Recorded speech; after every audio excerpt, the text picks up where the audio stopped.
Bonjour et bienvenue pour ce nouveau page à page consacré au deuxième numéro de Batman The Last Halloween. Le titre complet c'est Batman The Long Halloween, The Last Halloween. Deuxième numéro sur 10, troisième chapitre et conclusion de la saga Batman Long Halloween et Batman Amère Victoire de Jeph Loeb et Tim Sale, sans Tim Sale bien entendu, le regretté Tim Sale qui nous a quittés. C'est à la fois un adieu, un hommage et une conclusion pour ce run. Et les amis de Tim Sale sont venus dessiner tour à tour, puisqu'il y aura 10 dessinateurs pour les 10 numéros. Le premier était dessiné par Eduardo Risso, dans un style qui évidemment nous rappelait celui de Tim Sale. Le second numéro est signé Klaus Johnson, dont la carrière et le destin sont liés à Batman, aussi à Frank Miller, puisque c'est un encreur de talent et que c'est un dessinateur hors pair. Il a tout fait, il a fait du Daredevil, il a fait du Batman. C'est vraiment un artiste étonnant.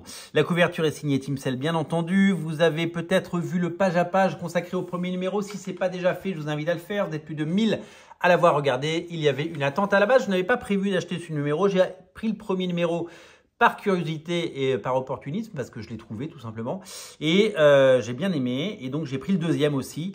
J'avais pas prévu de m'engager sur 10 numéros. Je me suis dit que j'attendrai la belle édition chez Urban l'année prochaine.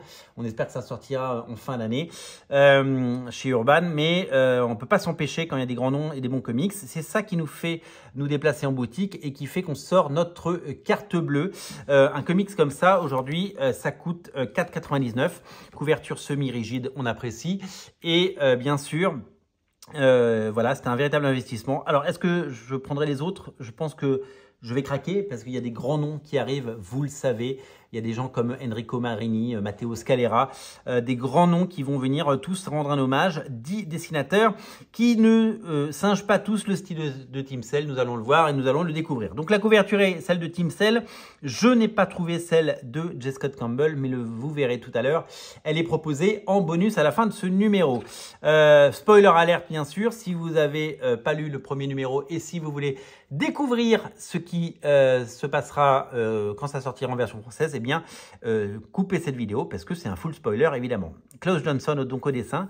Donc, Klaus Johnson qui a pris le parti de ne pas singer ou de ne pas copier le style de Tim Sale, ce qui fait qu'il va y avoir une cassure graphique d'épisode en épisode. C'est, je l'ai déjà dit, mon seul regret dans ce troisième acte de Batman Long Halloween, parce que j'aurais aimé tout simplement que ça soit et qu'il y ait une unité graphique pendant tout. J'ai beaucoup de mal à lire des histoires et à plonger dedans quand on change toutes les 20, 22, 24 pages de dessinateurs. Parce que c'est des styles très différents, et même si ce sont des talents de renom, et le talent de Klaus Johnson, on ne peut pas lui enlever, c'est quelque chose de légendaire. Mais voilà, il y a une vraie cassure au niveau du dessin. Je l'ai déjà dit, j'aurais aimé qu'Eduardo Risso fasse tout, parce que son premier numéro était fantastique. Mais c'est une décision éditoriale qui ne m'appartient pas, et donc on fera avec. Donc, on commence. Nous sommes. Alors là, ça ressemble un peu à du Tim Sale quand même. Il y a quand même quelque chose qui rappelle du Tim Sale. Mais quand on rentre sur ces incarnations de Batman et Robin, par exemple, qui sont à Arkham Asylum, le Batman de Klaus Johnson, c'est le Batman de Klaus Johnson qu'on avait déjà vu par ailleurs. C'est pas du tout le Batman de Tim Sale. Ils vont évidemment voir The Calendar Man, et ils vont là où l'ensemble des fous se retrouvent, Arkham Asylum, pour essayer de faire avancer leur enquête. Je vous rappelle l'enquête, spoiler alert, le fils de Gordon a disparu et Batman s'est engagé à le retrouver, en sachant que chaque minute qui passe est un crève-cœur, et que chaque minute qui passe nous rapproche d'une fin tragique. Mais comme ça se passe, vous savez, c'est un numéro par mois et que ça se passe en temps réel. Batman Long Halloween, c'était 13 numéros sur 13 mois, et le premier numéro en octobre pour Halloween et le dernier numéro en octobre pour Halloween. Et donc là, on va partir sur 10 numéros. Donc le temps avance à la vitesse réelle. Donc je ne sais pas ce qu'il adviendra de ce pauvre enfant de Gordon. Donc je ne sais pas du tout comment ça va se passer. Mais nous allons le découvrir bien assez tôt. Donc voilà pour la partie graphique, et voilà pour un Batman un peu sans concession qui ne prend pas de gants, même s'il en porte, pour essayer de faire avancer son histoire et remuer la vase de Gotham City, la vase se trouvant dans les bas-fonds de Gotham, bien entendu. Évidemment, donc l'enquête va les mener à croiser une galerie de personnages. C'est un peu la marque de fabrique de Jeff Loeb. Il l'a fait dans Batman Long Halloween, dans Amère Victoire et dans Batman Silence. Peut-être qu'il le fera dans Batman Silence 2. Il aime bien faire venir les personnages et il aime bien voir ce qui se passe. Du côté de Gordon, eh bien, l'inquiétude pèse et Batman, évidemment, là pour essayer d'atténuer tout ça. C'est pesant, c'est lourd, le temps joue contre eux et il va falloir trouver des solutions rapidement. Et c'est le personnage du pingouin qui va faire son apparition pourchassé par Batman. J'aime beaucoup ces pages, je les trouve très très dynamiques et c'est vraiment super chouette, très très beau travail de Klaus Johnson. Le pingouin qui, vous savez, est en odeur de sainteté chez DC Comics depuis quelques temps parce que il y a une série assez géniale que j'apprécie beaucoup de regarder.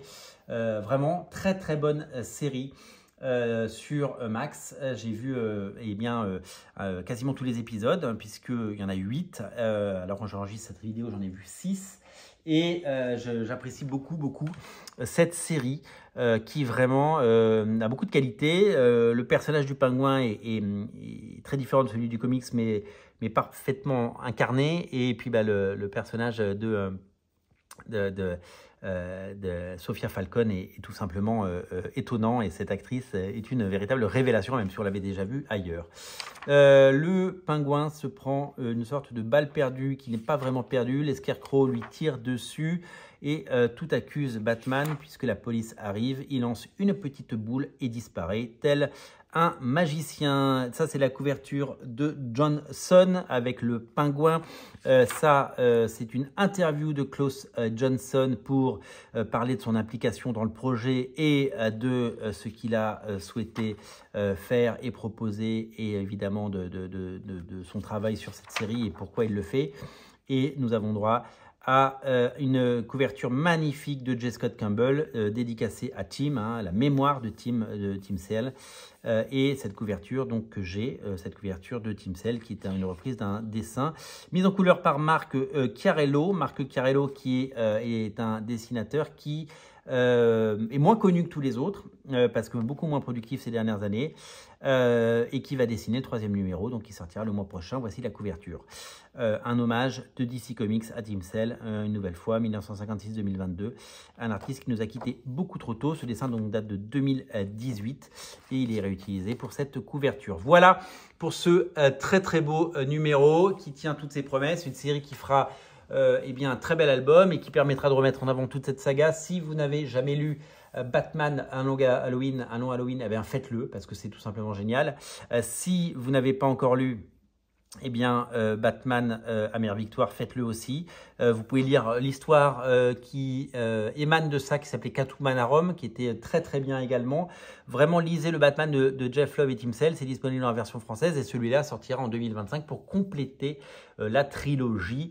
Et c'est vraiment quelque chose de magnifique et étonnant que je vous invite à découvrir parce que c'est un grand morceau de l'histoire des comics. Le grand retour de Jeff Loeb qui non seulement nous régale avec Batman Long Halloween, The Last Halloween, mais aussi qui va nous régaler en 2025 avec le retour de Jim Lee au crayon dans Batman Silence 2, la suite de Batman Silence, Batman Hush 2 comme on dit en anglais. Si vous aimez ces pages à pages, pensez à vous abonner à la chaîne, c'est tout ce que je peux vous demander.